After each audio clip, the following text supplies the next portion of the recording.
Whoa, what a doozy. We now have an awards race, folks. Sinners. The big story here is Sinners breaking the all-time nominations record with a whopping 16. The previous record was 14, so it didn't just do one better, it did two better. Amazing, amazing. I'm gonna wait till a few more people join the live stream here. Oh, I need to throw on my AirPods, actually.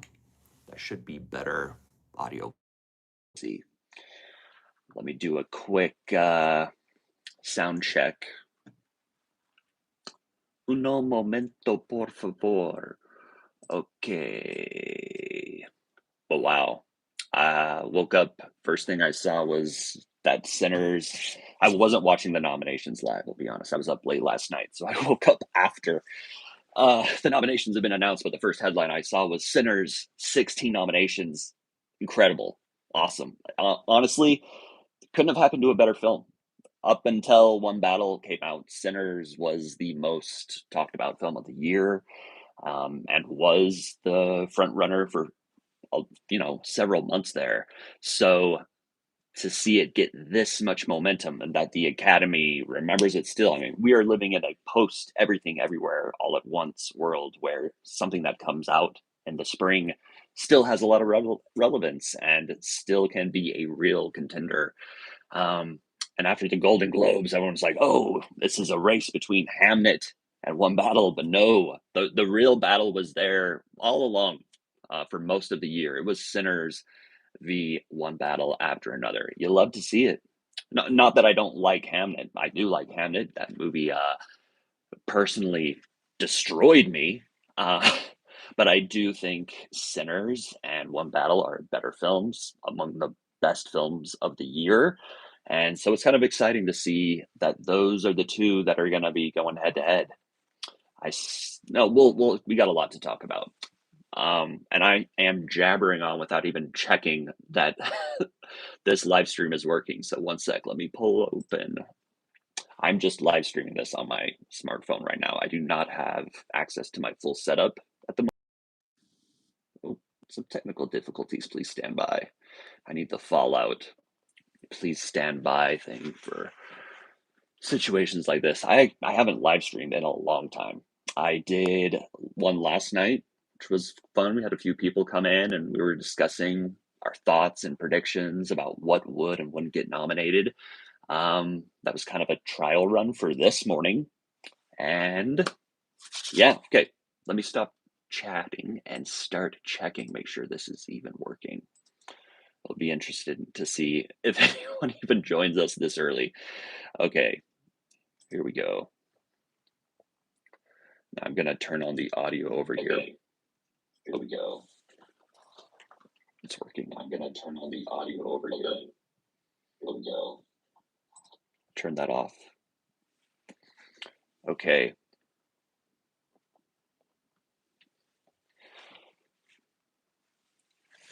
Wow. I'm still going to be gathering just my thoughts, looking up. I love seeing like the historical nominations. And of course, the big story here is Sinners with its 16 nominations, but there are a few other historical things.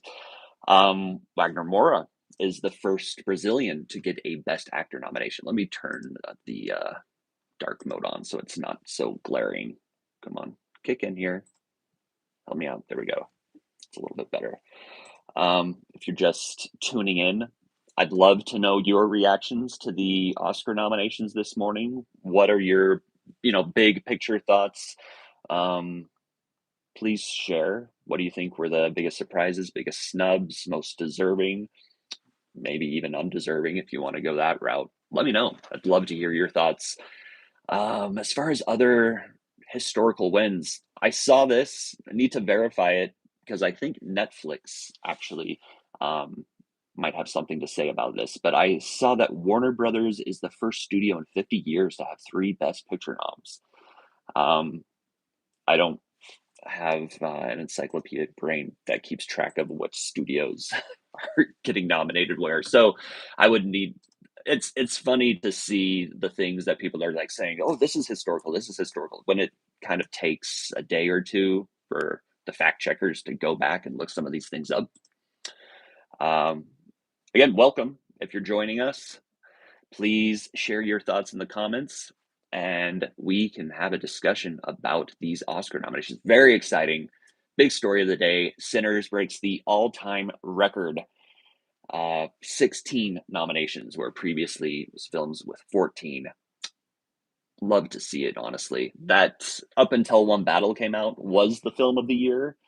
And, after this, who knows? It may be remembered as the film of the year in hindsight. I don't know.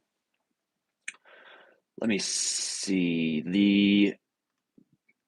Another big story, of course, is Wicked for Good getting completely shut out, which I guess means I don't have to hurry and see that anytime soon. I'd like to. I mean, I enjoyed the first film enough. Didn't love it by any means, and I've heard this one is not as good. But the first film, I believe, got 10 nominations. So for this one to get completely shut out is pretty stunning. Says a lot.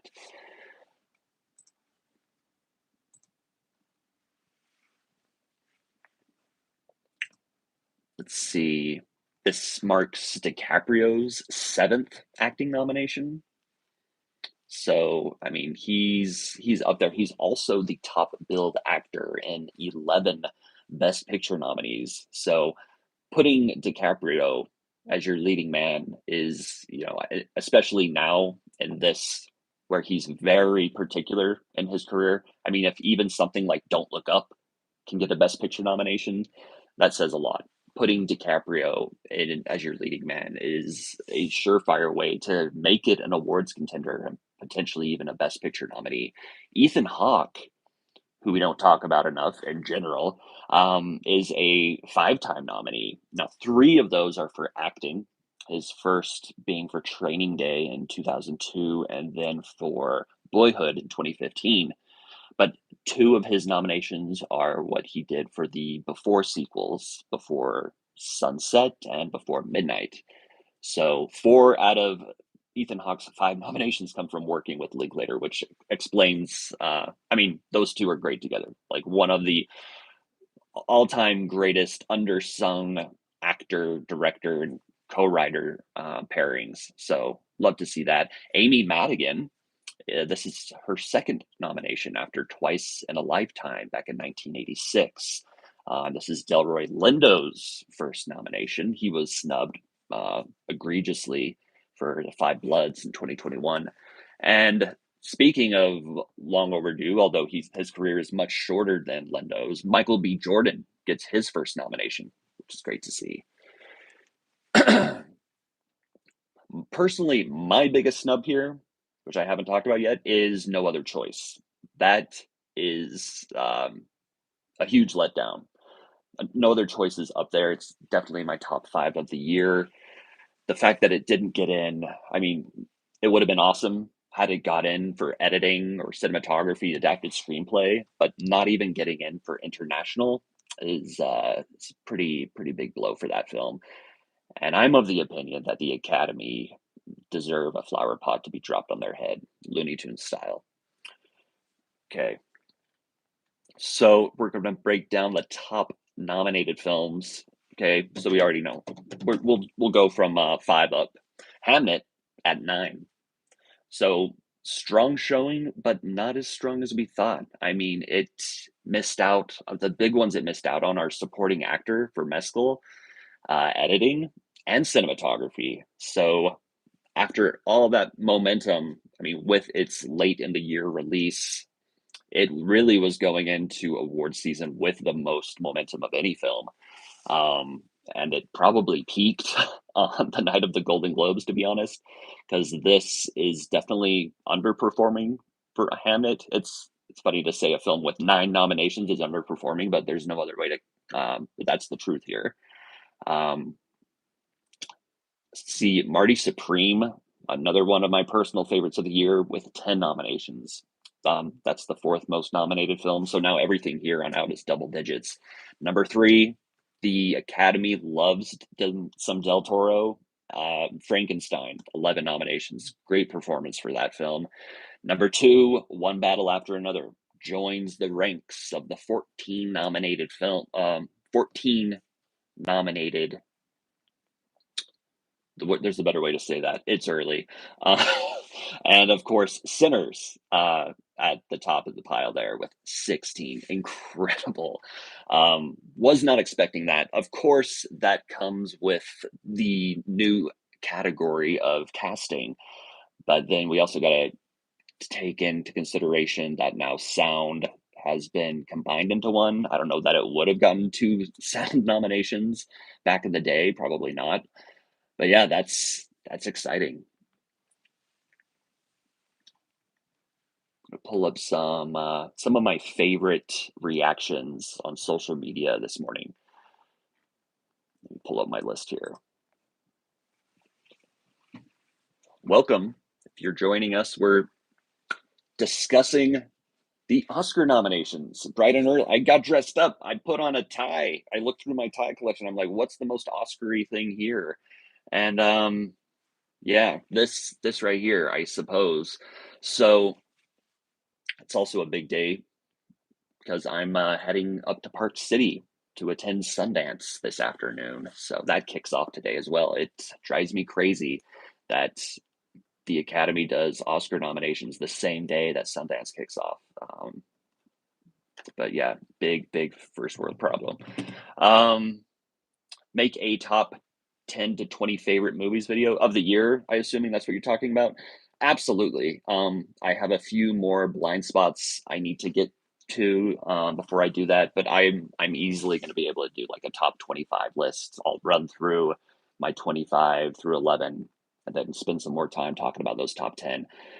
2025 was a great year for movies. I feel like I say that every year, but I think this one especially so. When you have, I mean, this word has been thrown around a lot lately, generational, but that honestly feels like a way you would describe movies like Sinners, movies like Marty Supreme and One Battle After Another. So have three big films like those are obviously going to be in my list. Something like Train Dreams. I haven't even talked about Train Dreams. Train Dreams is a Oscar Best Picture nominee, which I love to see. That was a fantastic film. Let me go through here. Have I seen Homebound movie? No, I have not seen Homebound. Is this a new release? I'm not even aware about Homebound, so please educate me on that. And thank you everyone for tuning in, going over the Oscar nominations. I'd love to hear what you guys think. If you have any snubs, surprises, deserving, undeserving, please weigh in here. In a moment, I'm going to be just going through the list category by category, sharing some thoughts on these nominees. Let's see. So the one, oh, yeah, this is kind of a sad note, but it was just an accident shutout, right? That was a hopeful for both picture and director. Would have been one of those rare films that just gets the top two categories. But yeah, it wasn't. Again, the Academy has, at their own peril, has ignored Jafar Panahi's incredible output over the years, and it would have been amazing. This is probably his most, I mean, definitely his most successful film, and his most accessible one for that matter. So it's a bummer to, it's sad to see that, but I say this about a lot of films and filmmakers who should have been recognized. It's like, do you want to go the Martin Scorsese Departed route, where you're finally recognizing, you're almost like giving him a lifetime achievement award at that point? I'm not a fan of doing that. It was just an accident. Great film, not my favorite from Panahi. I One of these days I want to start like going back. I feel like 10 years after the fact, and like, we are going to fix, I mean, this is very presumptuous, but it's something along the lines of like going back and looking at an Oscar ceremony from 10 years prior and thinking about what really stood the test of time, what should have been nominated then. Maybe it would have been recognized by people in its year, maybe it wouldn't have. That'll be an interesting exercise to do. But you have filmmakers like Panahi, like Park Chan-wook, who put out great films this last year, but have even greater films from previous years that weren't recognized. We look at this moment in 2020 where Parasite broke through the wall, Kool-Aid Man style, and really opened up the floodgates for international films. And sometimes you see that pan out, sometimes you don't. This year, we could have gotten something like It Was Just an Accident in there, which would have been amazing, but we still did get The Secret Agent and Sentimental Value. So that's something you would not have seen in years Oscar past. Hey, Awkward Doctor, welcome back. You were here with us last night and joining us bright and early this morning. Awkward Doctor says, it's especially upsetting that Accident missed Best Picture in exchange for F1. Yeah, they definitely shortchanged us in that regard. F1 was kind of like, will it or won't it get nominated? But ultimately, I think it just has Apple and was it Paramount who distributed that? I mean, that's a lot of people in the Academy who are voting for their own film. And yeah, it was a box office success and a critical success for that matter. I liked F1. It's absolutely not one of the 10 best films of the year. So let's go ahead and just start at the top here with Best Picture. So our nominees are Marty Supreme, Sinners, Hamnet, One Battle After Another, Frankenstein, Sentimental Value, The Secret Agent, Train Dreams, love to see that, honestly, Bugonia, and F1. Shut out of Best Picture race, we have It Was Just an Accident, Weapons, Wicked for Good, which I still think one of the biggest stories coming out of this morning's nominations is that Wicked for Good completely shut out. One of my favorite tweets this morning came from Sean Finnessy, Wicked for Good, found dead in a ditch. Yeah, the biggest disappointing shutout for me, No Other Choice. And Avatar Fire and Ash, no Best Picture nominee there. It's not going to pull a Return of the King, especially when you have Cameron threatening, what is it, 2 or 3 more installments in that series at this point. Had that been, the ultimate, the capper of a trilogy, I could definitely have seen it performing a lot better, not nearly to the degree that Return of the King did. It's nowhere near that good of a film, but yeah,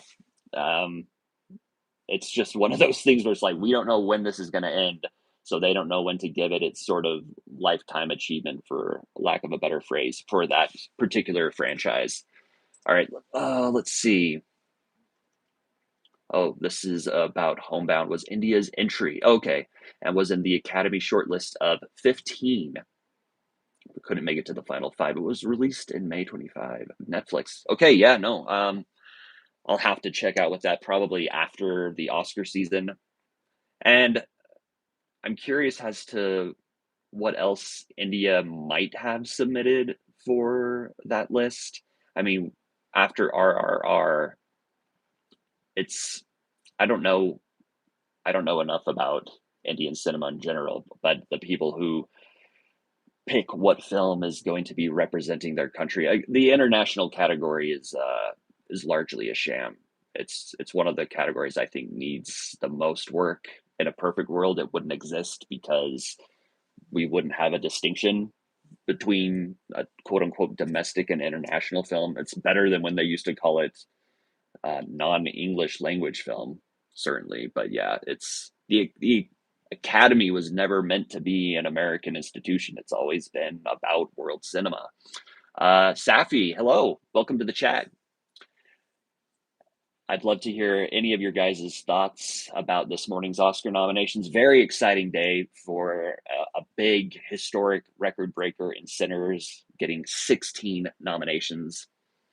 Awkward Doctor says, I think it's kind of nuts that Weapons only got one nom, but at least Madigan got in anyway. Yeah, it's definitely one of the most highly rated and talked about, beloved films of the year. At least it got that. That was probably the nomination it was most likely to get, and well, that and potentially a screenplay nomination. Um, I know it was in the conversation for picture, but yeah, if it was gonna get one nomination, I'm glad it's this one.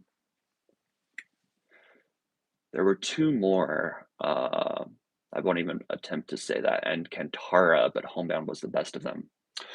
Well deserved for Sinners, absolutely. In my book, 100%. Sinners, I know up until the moment I walked out of one battle after another, probably like so many of us, Sinners was my film of the year and still is up there. I love Sinners. I think it's an incredible achievement for it being Ryan Coogler's first original film. I guess with an asterisk because you have Fruitvale Station, which is based on actual events. This is so well deserved for Coogler as a writer, director, and an incredible ensemble cast, and just everyone below the line also pulling their weight.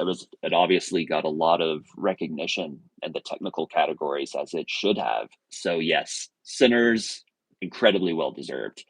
I dare say the most deserving film from last year to get this many nominations. Because if I'm just looking at it across the board and all those various branches of filmmaking, Sinners was an absolute standout. Okay, so let's go down now to director. So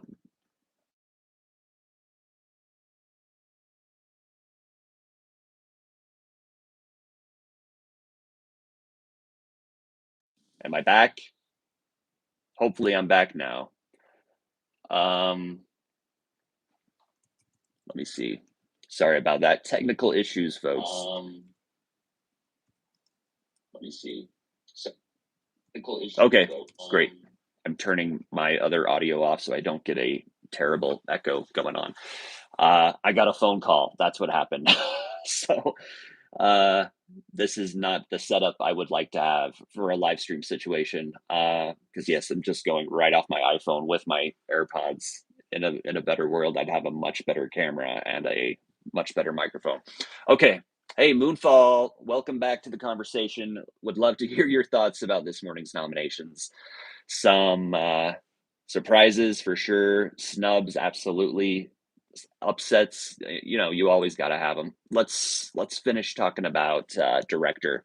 So the nominees: Paul Thomas Anderson for One Battle After Another, Ryan Coogler, Sinners, Chloe Zhao, Hamnet, Joachim Trier, Sentimental Value, and Josh Safdie getting that final spot for Marty Supreme. Cut out were Jafar Panahi. We talked about and lamented the fact that it was just an accident. Didn't get any love this morning.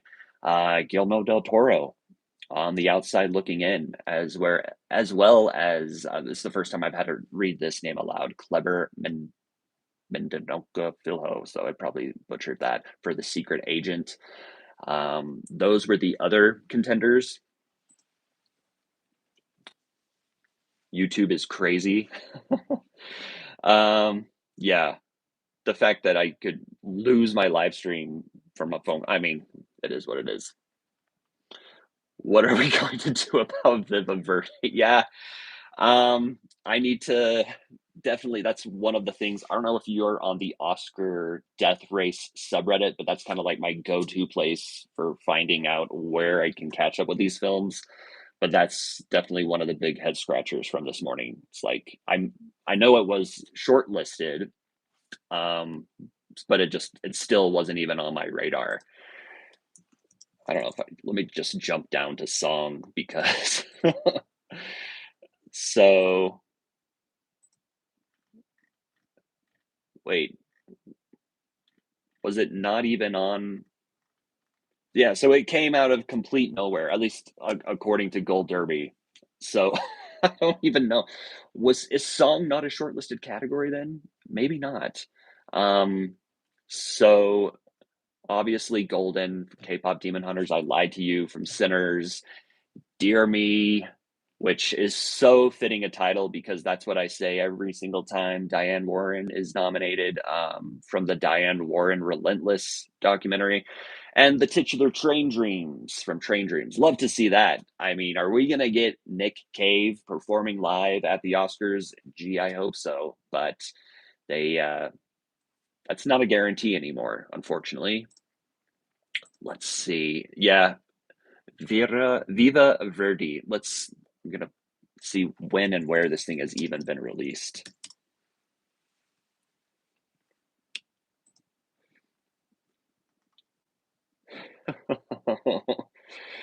Is anyone talking about? I guess. Oh, it's funny. Like one of the most recent reviews on Letterboxd is like, "WTF is this movie and why is it Oscar nominated?" So one of those reviews where the person hasn't even seen the film. Yeah, there's definitely. Are there some? I don't want to start a conspiracy, but like, what's going on here? Are there some shenanigans afoot? I don't know. I mean, it is a as an intimate glimpse into the lives of the celebrated opera singers and musicians currently living out their third act. Well, okay, and this is a documentary, so let's see. It got a limited theatrical release on October 3rd. Yeah, this is gonna be hard as hell to find. It doesn't look like it's streaming anywhere right now. I'm sure somebody somewhere's got a screener. To quote Jeff Goldblum, life finds a way. So hopefully, I mean, we will. We're in this together. All of us Oscar death racers. Someone's gonna get this, and then we'll all be good. Viva Verdi, definitely the biggest head scratcher of all the nominations this morning. A title I don't think anyone had ever uttered before. Let's see. Okay, let's go back up.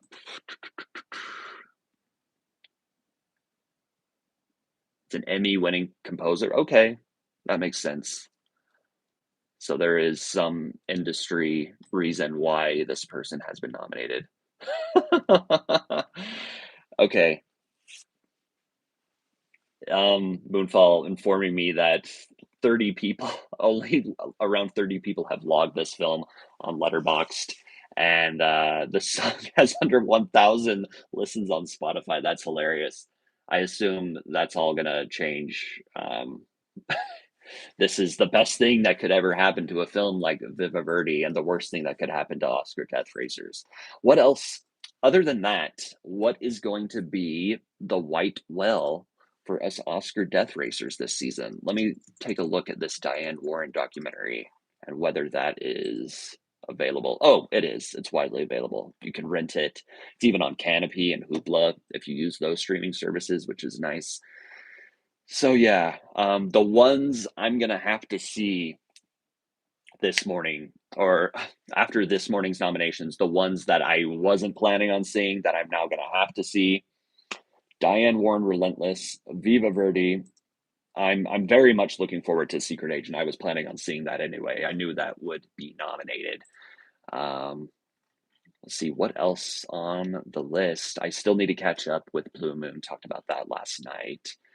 Um, let's see. I watched Jay Kelly for nothing. No, let's see. Did did Sandler? Sandler didn't get in. Or did he? Sorry, I'm just looking at this category for the first. Yeah, he didn't. That was right. Delroy took his place. Um, Mescal out, Delroy, and I guess Sandler was kind of on the outside looking in even. Um, yeah, I hear you there, Moonfall. Not that I wasn't necessarily dreading watching Wicked for Good. But I'm glad I don't have to prioritize, a 2.5 hour movie. Yes, Delroy finally getting an Oscar nomination when he was snubbed for *Da 5 Bloods* 5 years ago. Great move, Academy. Finally, let's see. Let's go up to. So we've gone over picture, director, supporting actor now. Let's go to actress. The big story here is Chase Infinity out, Kate Hudson in. And that's another one. Song Sung Blue wasn't anywhere near the top of my watch list. Now I got to bump it up. That one is much more available, but you know, the story of a Neil Diamond cover band, not quite my tempo. Sounds more like something for my parents than for me. So Chase Infinity, that is a snub. I mean, it was bold for Warner Brothers to like even run her in Best Actress. Although Best Supporting Actress was a stacked category this year, so I don't know how she would have fared there either. But we have the nominees are Jessie Buckley for Hamnet, Rose Byrne for If I Had Legs I'd Kick You. That's probably my MVP, honestly. Speaking of Sundance, she I saw that at last year's Sundance, and I called it then. I was like, she's getting an Oscar nominee for this performance, as she should. She's incredible. Um, Renate for Sentimental and Emma Stone for Bugonia, and again, Kate Hudson. Kind of in the vein of that, we've loved you for a long time. We recognize you. It's definitely one of those lifetime. Not that she's anywhere near the age or even the caliber of some of the actors we talk about in that regard, but yeah, this it feels like kind of a long overdue recognition for someone like Kate Hudson in that role. Amanda Seyfried, which I thought she was remarkable, giving her best performance in The Testament of Anne Lee. I would have loved to see her get nominated. No, yeah, we're talking. I'm pretty sure it's a Neil Diamond cover band.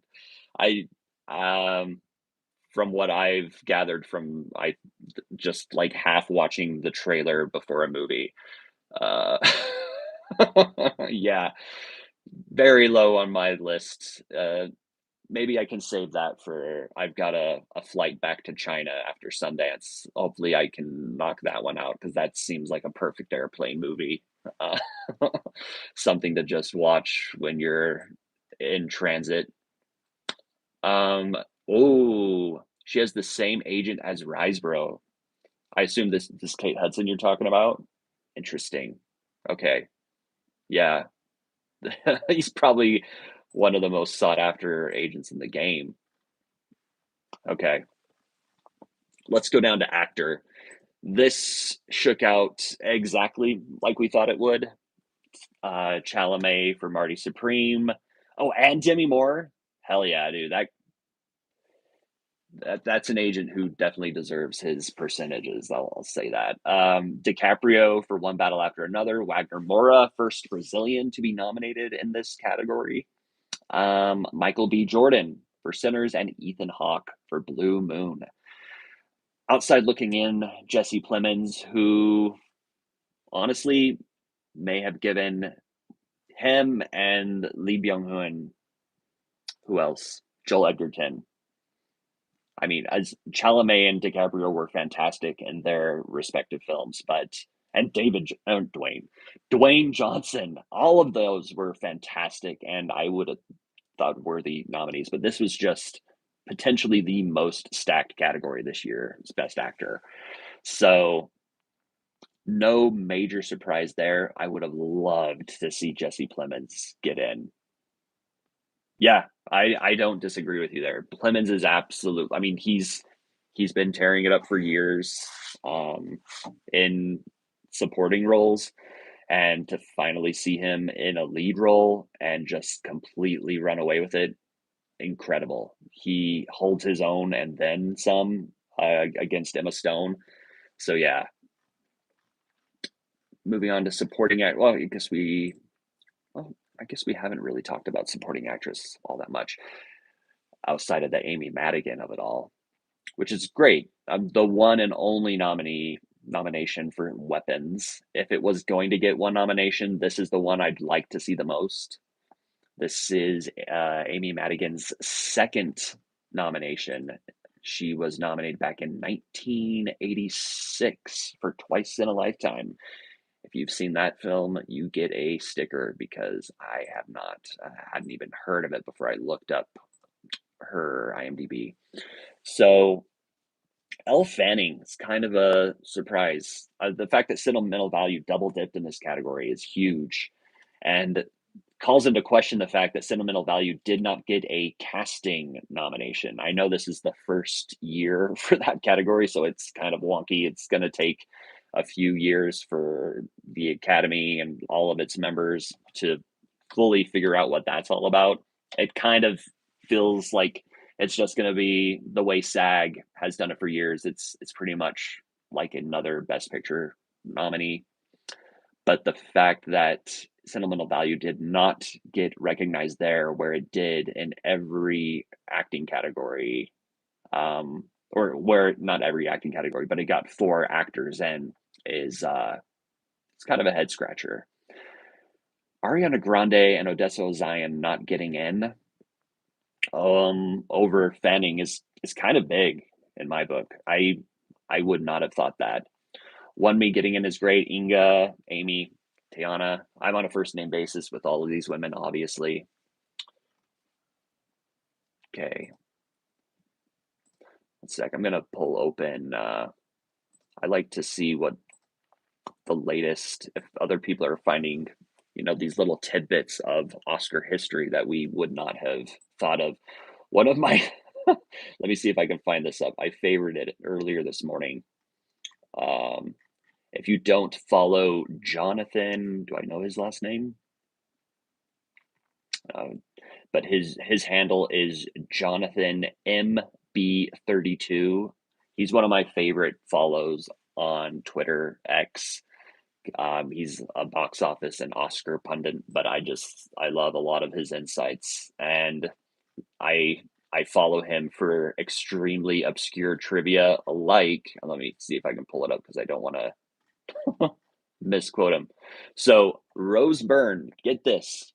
No one else. Why isn't Hollywood Reporter and Variety running with this headline? I don't know. Rose Byrne is the 3rd actor from Star Wars Episode 2 Attack of the Clones to be nominated for an Oscar after Samuel L. Jackson and Natalie Portman. That should be one of the biggest stories coming out of this morning's nominations, for sure. Chalamet is the youngest actor to have 3 Oscar nominations since Marlon Brando back in 1954. This is coming from Discussing Film. That sounds right and accurate. Let me see if there's some other historical based. Agree. Yeah, people are wondering, how can you get 4 acting nominations but miss out on casting? No idea. I haven't even talked about this, but one of my favorite nominations this morning was for Ugly Stepsister, which got a nomination for makeup and hairstyling. If you haven't seen that, it's delightful. I've described it as Marie Antoinette meets The Substance. It's a great riff on the Cinderella story, with a lot of body horror. It's kind of a slow burn, but then when it gets there, it goes for it, man. It's great. It definitely is paying homage to the Grimm.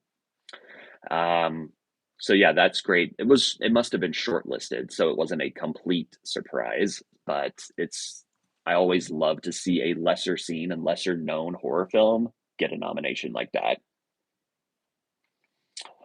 You want a good behind the scenes for, I'm assuming you're talking about Ugly Stepsister? Yeah. Have they not? There's it's one of those films where I saw it at Sundance last year and it had one of the longest just like rolls of studios ahead of it, and like film lotteries and funds and stuff like that. So yeah, if you look at that film, it's immaculate for this low budget international indie film. The shooting location they got for it is amazing. I actually would have considered it in something like production design. Great movie, one of the best horror films of the year, absolutely. Let's see. We talked about Ragnar Mora being the first Brazilian to be nominated. So Sinners, again, we were talking about whether or not something like Sinners or One Battle would match, the all-time record of 14. which is held by All About Eve, Titanic, and La La Land. But not only did it match, I mean, by surpassing it by 2, that is now going to be a very high bar. I know we're getting a couple. How many more categories are we getting in the coming years? Stunts for sure. But yeah, it'll be interesting to see just how long this record stands, because that is not an easy feat. It will become easier with these additional categories. Just stunts, okay. But yeah, you have to be a film that fires on all cylinders the way Sinners does, and very few films can do that. I mentioned this tweet before, but Sean Fennessy, Wicked for Good, found dead in a ditch. I'm sure a lot of people who only watched that because they were assuming it was going to be Oscar nominated are kicking themselves right now. This is why sometimes it's smart to procrastinate and wait until Oscar morning to see what films you have to see. Which is maybe what I should have done with Jay Kelly. I'm kidding. Jay Kelly wasn't a hard one. I wasn't a fan of that movie. I'm I'm glad it is not an Oscar nominee. I Let me make sure that there's no other category it was nominated in, right? Yeah. Okay. I get it. There's a lot of Jay Kelly fans I know. I describe it as Babylon for boomers. Yeah. Okay. Was not feeling it with that one, especially the Adam Sandler buzz, where I'm like, Sandler was snubbed so hard for Uncut Gems, and now we're gonna give him his flowers for Jake Kelly of all things. I found his performance to be really sappy, um, which I feel that yeah, he's fine. Definitely not one of his better performances. Not something he should be getting a nomination for. Okay. Here's another interesting thing from Jonathan.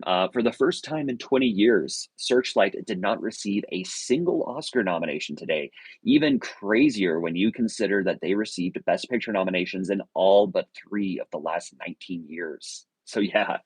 And there's a breakdown of distributors. Warner Brothers, I can't believe we're talking about Warner Brothers getting sold off to the highest bidder when it had a historic year, incredible year. So it just dominated the race. It had 30 nominations this year, beating out Neon, who has not only come for, but has, ran back to its home with A24's Lunch in recent years. Neon was second with 18. Actually tying Netflix, which had 18, if you're counting its shorts, which we do, of course. Focus Features with 13. Yes, that's right. Warner Brothers getting 3 Best Picture nominees, which is huge. And then after Focus Features with 13 is A24 with 11. So that is how the nominations shake out by distributor. Emma Stone is now the youngest woman in Oscars history to have 7 nominations. The Academy loves her. And if she keeps working with Yorgos, she is his muse now. I know he's said he's going to go on a break, because they've been tearing it up, putting out a film a year for the last 3 years. But I'm assuming their collaboration is far, far from over. So if that keeps happening, then yeah, there's a good chance she'll keep racking up those nominations. Were she to win, I think that would also be historic. Having 3 Oscar wins at that age would be incredible. All right. Let me see what else has come through.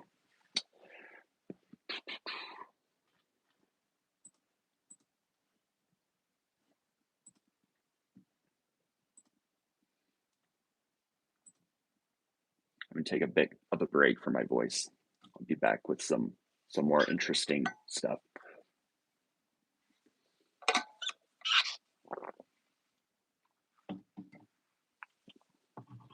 Here's the Criterion coffee cup, by the way, not actually full of coffee. I plan on getting some more sleep after this, so I'm not drinking coffee just yet. Um, Jonathan again. Kind of wild that Blue Moon is Ethan Hawke's fifth Oscar nom, but only his first in lead actor. Yeah, that is crazy. I talked about that earlier, but this is his fifth nomination. Two of those being for writing and the adapted screenplay nomination for those before sequels.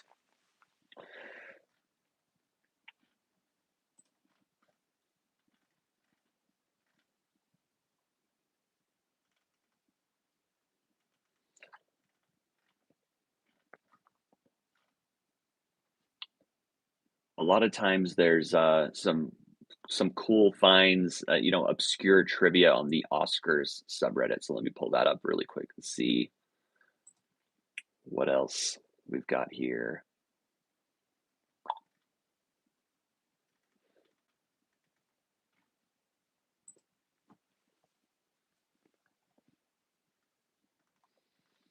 Yeah, Plemons is a huge snub. In years past, I used to do a musical video tribute to all the snubbed. Um, that for the amount of the time I had to spend editing those and not being able to monetize it due to the music, it's not viable anymore.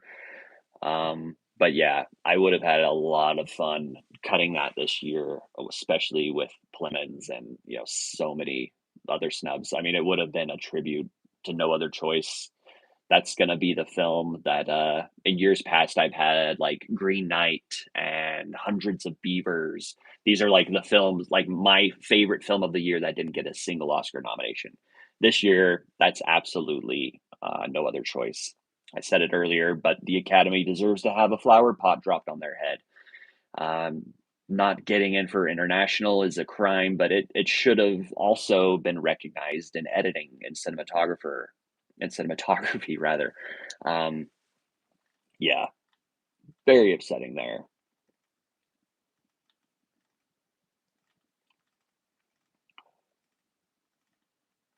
Seven. This is Emma Stone. Seven nominations by age 37, which may or may not be how old I am, and really puts my whole uh, life in perspective. Delroy, love to see that. Chase Infinity, a lot of people are, calling justice for Chase Infinity. This is the first of many, many. I mean, she's incredible. She's one of the breakout performers of the year. She's going to have a very long and fruitful career ahead of her. This is not the last we're going to hear her name. And certainly, I think she's going to be a contender in future years. And hopefully, if she started by working with PTA, just imagine the caliber. Oh, sorry, just got a text coming. My wife just saw episode 2 of Industry, this season's Industry. She's freaking out about it, as she should. Um, let's see. Jacob Elordi, I don't know where I saw this. It might have been on the Oscars subreddit, but talking about like nominees. This is when you get into like the most just obscure and useless trivia, but talking about like the tallest Oscar nominees. And Jacob Elordi is definitely in the conversation. Apparently, there's a lot of, you know, um, well, we don't even need to consider it because Dwayne Johnson didn't get nominated, but there's a lot of different factors on how tall he is. We don't know. Warfare. This came up last night, did it not? When we're our pre-nomination discussion. Yeah, it's gonna go in my snubs video for sure. So I'm not gonna be doing like the most likely not going to be cutting one of the musical video tributes of Oscar snubs that I've done in the past. But what I will be doing, which I've done in recent years and is a lot more manageable, a lot less time consuming, is just going through each of the categories, talking about what will win, what should win, and what should be nominated. And Warfare is definitely one that I'm going to have to remember in some of those below the line categories.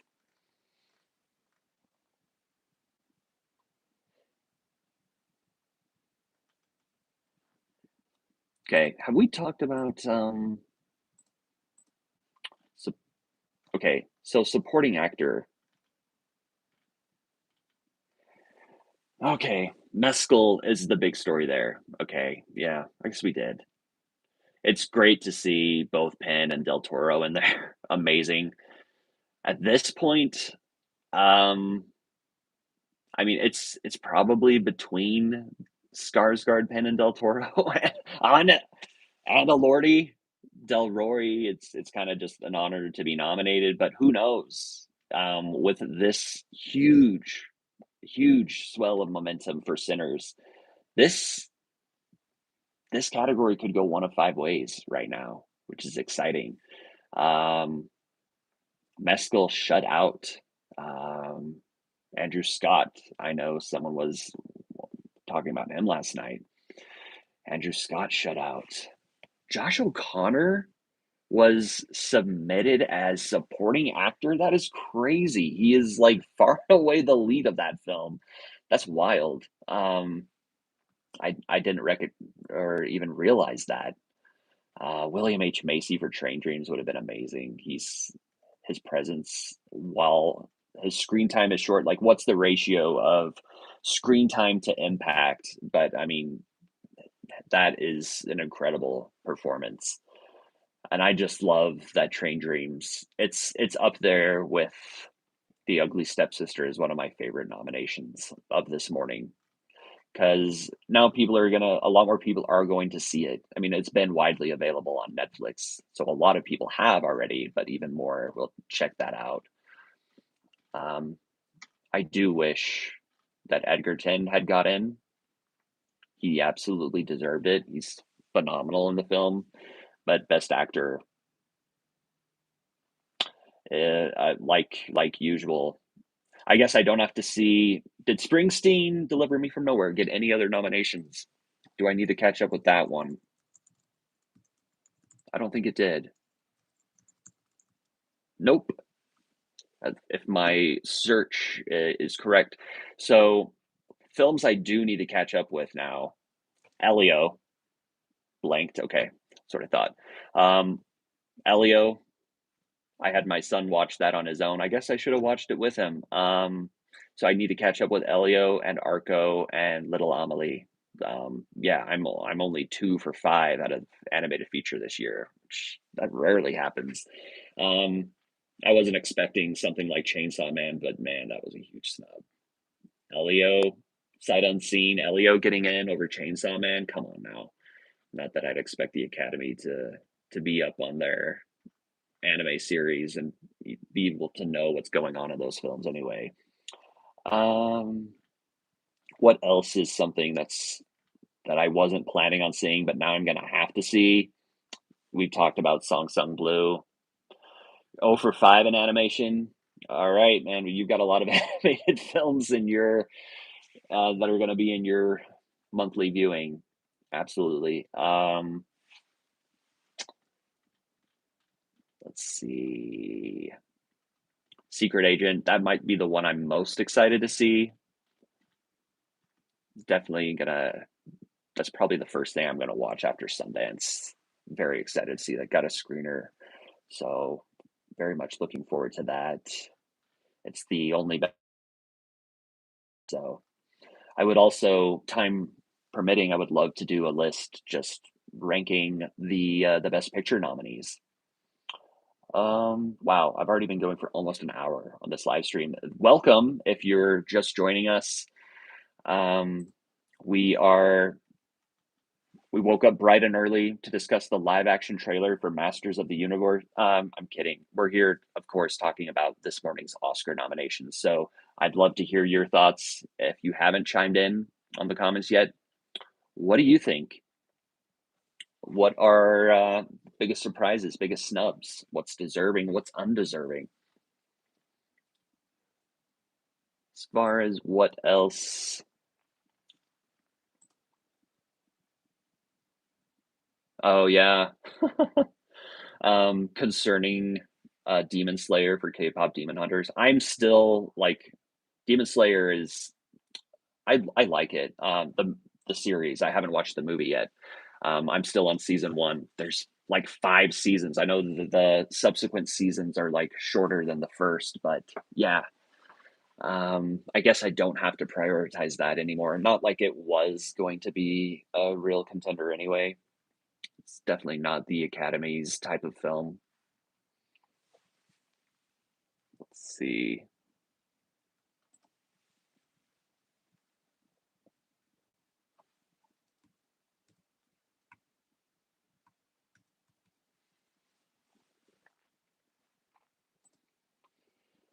Um, I do need to see the voice of Henry Rajab, if I'm saying that correctly.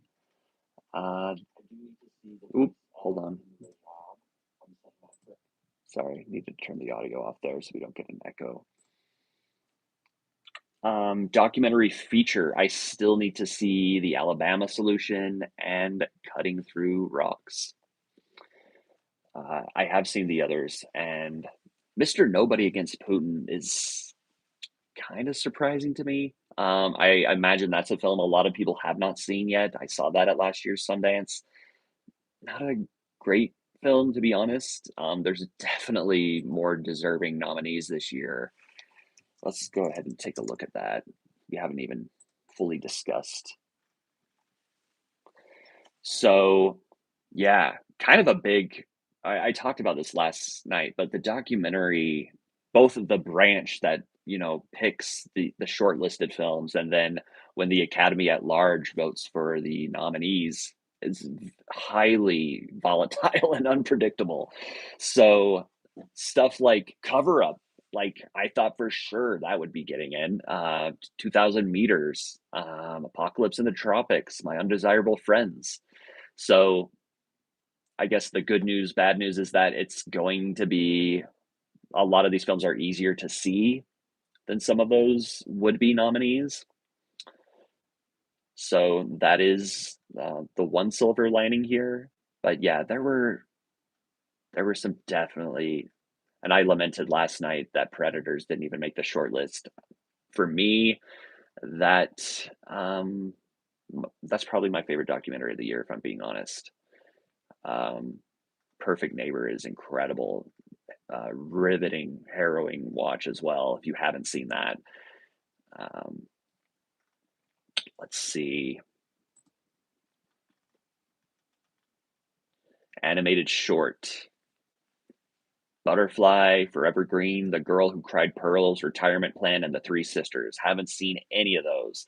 So the ones I was trying to like catch up with on the just from the short list, I chose poorly, but a lot of those were not available yet. So I know the shorts all become available through the shorts program, but it's always kind of like a mad dash to see who can find them online and share them before they get taken down after nominations morning.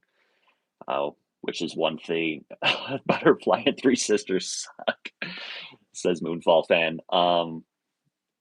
Yeah, well, I've got to watch all of those. Um, for casting, the only one I'm missing there is Secret Agent. For cinematography, I am 5 for 5 there. Costume design, which is sometimes where you'll get a movie that you're like, oh, I wasn't planning on seeing this. But we all dodged that Wicked for Good bullet this year, and among others. But yeah, I'm 5 for 5 in costume design because we got Avatar, Frankenstein, Hamnet, Marty Supreme, and Sinners. Documentary short. Let's see. Looks like I'm 2 for 5 here. I've seen all the Empty Rooms and The Devil is Busy. So I need to catch up with Armed Only with a Camera, Children No More. Oh boy, that sounds like perfectly a stranger. This is year in and year out the most difficult category to sit through just because the subject matter is so god darn depressing. But yeah, never films I really look forward to seeing, but I'm almost always glad I did. Unlike the other shorts, which are cursed, to be frank. The nominees that get into animation and live action are often pretty terrible. There's usually one or two bright spots, but the rest are usually just like, how the hell did this get nominated? Documentary short is kind of the complete opposite, where it's usually like 4 out of 5, sometimes all 5 are bangers. So bangers not being the best word choice there, because the subject matter, like I said, very harrowing. Um, a friend for Dorothy. What is this? Is this the live action? Okay, yeah, let's take a look at live action. Butcher's Stain, a friend of Dorothy, Jane Austen's period drama, The Singers. The Singers is on Netflix, apparently, so well, if it's not, it will be soon. They're the distributor. And Two People Exchanging Saliva, which is the one I'm most excited to see. So, yeah, I'm 0 for 5 in live action short. So, got to catch up with those. Might load some of those up on my iPad to watch while I'm queued up in lines at Sundance, because, half the time I'm at Sundance is waiting in the lines, even for those press screenings. The Singers is coming to Netflix. Okay, not there yet then. As far as film editing, 5 for 5 there, as I imagine most of us are. F1, Marty Supreme, One Battle, Sentimental and Sinners.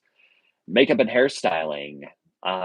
This is going to be a tough one to find, is Kokuho. So I know it had a like one night only IMAX screening in North America last night. The closest one to me, I think, was like in Denver or something. I'm in Utah right now. So yeah, I wasn't able to make that, and I think I reached out. It's G Kids, it's the distributor there, and I think I've reached out for a screener and no luck so far. But that's probably going to be hard to find, to be honest. Not sure when that is coming to streaming. Hopefully before Oscar night, so a lot of us can catch up with that. Oh, you saw it at a festival? That's cool. How is it, by the way? I've not really heard anyone talking about it. I was it at TIFF? No, I don't know if it was at TIFF, but I'm definitely intrigued by the subject matter, and now I'm glad I have an excuse to watch it sooner rather than later. And as far as original score, Bugonia, love to see that. That score is incredible. Frankenstein, Hamnet, One Battle and Sinners, 5 for 5 there. Um, I would have loved to see. This is the only time someone's going to be talking about this film this morning, probably, but A Big, Bold, Beautiful Journey, Kogonada's third film, had a Joe Hisaishi film score, rather, which I think not a lot of people realize, and that score is beautiful in the film, used to great effect. That's one I will definitely be covering in my snubs video. And then the original song category, which I hope they abolish this category someday, to be honest. Um, just because the way it's ran, the campaigns behind it, the way things are nominated, um, it's just it's one of my least favorite categories year in and year out, and this is a perfect example of why. Because you have "Dear Me" from the Diane Warren documentary, Golden, of course, "I Lied to You" from Sinners, and then Train Dreams from Train Dreams. But the one that the biggest head scratcher of the morning, Sweet Dreams of Joy from Viva Verde. So, 3 for 5 there, as I imagine uh, a lot of us are. Production design, Frankenstein, Hamnet, Marty Supreme, One Battle, Sinners, 5 for 5 there. No, I did not watch. So Moonfall is asking if I heard the cheer for Warren this morning. I did not. I haven't watched the actual um, nominations live stream from this morning. I woke up after the fact, and I've just been like reading the headlines and the X and Reddit feeds. So I will go back and catch up with that, because sometimes there's some interesting insights, like what is gathering and garnering a lot of cheers. And yeah, it doesn't surprise me at all. Diane Warren has blackmail on a significant amount of the Academy of that, I'm certain. Production design, we talked about. Best sound, okay. F1, Frankenstein, one. So wait, when did this get expanded to 6? Um, or I guess there must have been a tie then, which is unusual. This is the first time I've clocked that there's 6 nominees here in this category. So F1, Frankenstein, One Battle, Sinners, Surratt, and Train Dreams. I'd love to see the Train Dreams nomination there. Sweet Dreams for Joy is literally like a Descent opera song. It's a weird song. Oh, a Decent. I read Descent. I was like, well, what is that? Okay. Um, so sound is only 5. Then I'm reading the nominees on Hollywood Reporter. So I guess they effed up here. So which one did not get nominated? Probably Train Dreams. I'm guessing they just did a copy and paste error. I'm guessing that would be the one that didn't get nominated there. So visual effects, Avatar, F1, Jurassic World Rebirth, The Lost Bus, and Sinners. I'm 4 for 5 there, having not seen The Lost Bus. Yeah, Train Dreams missed. Okay, that makes sense. I guess they just got a little. I mean, yeah. I was surprised. I was like, wait a minute. So there we go. Mostly there. I've outside of the shorts, less than 10 films I need to catch up with.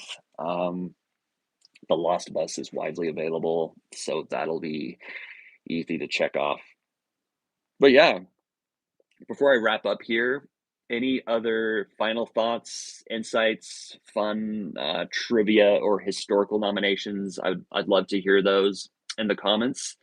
Um, I am gonna go back to bed. It's 9 a.m. here, but I was up late last night, finalizing all my Sundance stuff. I'm gonna be driving up there this afternoon and begin dancing in the sun.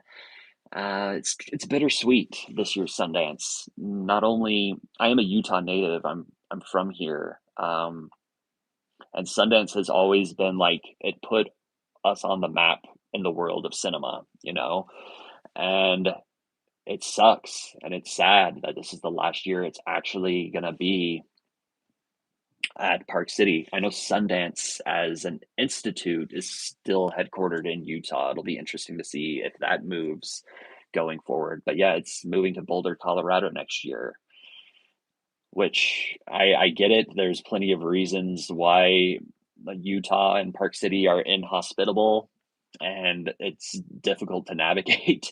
Boulder probably has a lot better infrastructure to handle that. But selfishly, I just can't help but be pretty bummed out about the fact. Oh, oh, you're the reason. I didn't realize you were in Colorado. So are you going to be attending Sundance next year?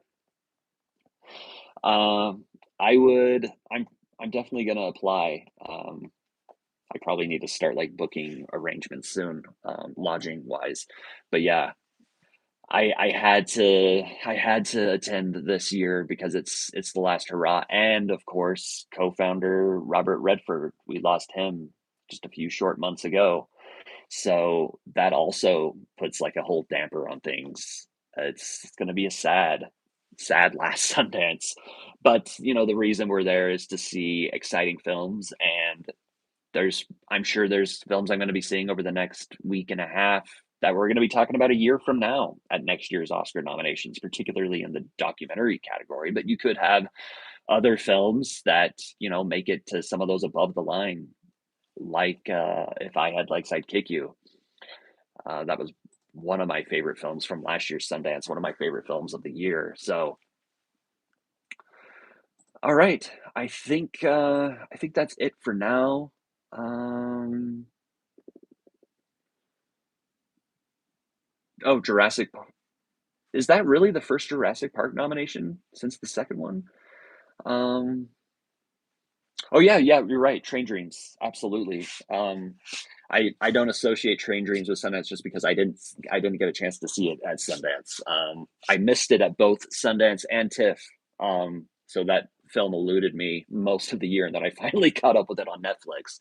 But yeah, no, having a Sundance premiere crack into the Best Picture is awesome. And we'll see. I'm excited to see this year's slate of films, and I'll be back probably in a couple weeks with a video breaking down the Oscar nominations. So stay tuned for that. Thanks to everyone who joined. I know a lot of people came in throughout the what now 70-minute live stream. The viewers ebb and flow as it always does, but thank you for joining me. And those are my thoughts, impressions, and instant reactions to this morning's Oscar nominations, a historic Oscar nominations, especially for Sinners. You love to see it. Thanks for joining me. And until next time, watch something good.